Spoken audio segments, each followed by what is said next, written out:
Hi friends, I am C S Ekta Maheshwari and आज हम बात करेंगे return on foreign liabilities and assets के बारे में, दैट इज़ एफएलए रिटर्न।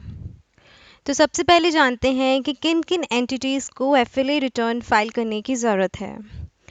सबसे पहले a company which is defined under the companies act 2013, limited liability partnership which is registered under the LLP Act 2008, and others which includes SEBI registered alternative investment funds, partnership firms, public private partnership, etc.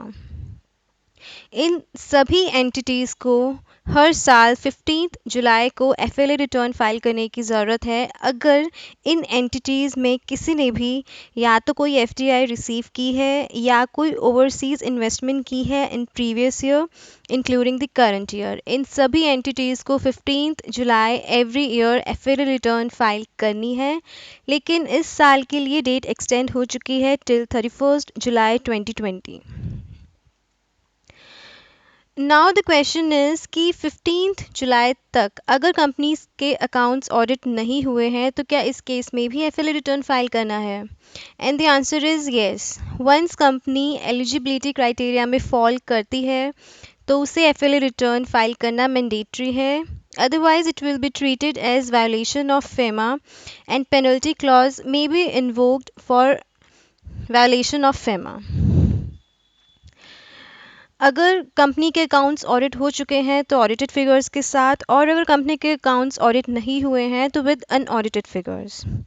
और अगर company unaudited figures के साथ return file करती है and there are revision from the provisional unaudited information submitted by the company, then company को revised FLA return submit करना होगा bye September and. अब जानते हैं कौन कौन से डॉक्यूमेंट्स इंफॉर्मेशन है रिक्वायर्ड है वाइल फाइलिंग एफएलए रिटर्न।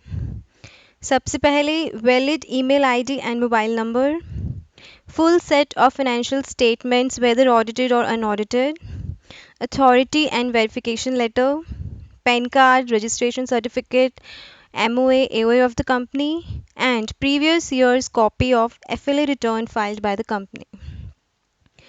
तो ये थे बेसिक्स अबाउट एफएलए रिटर्न।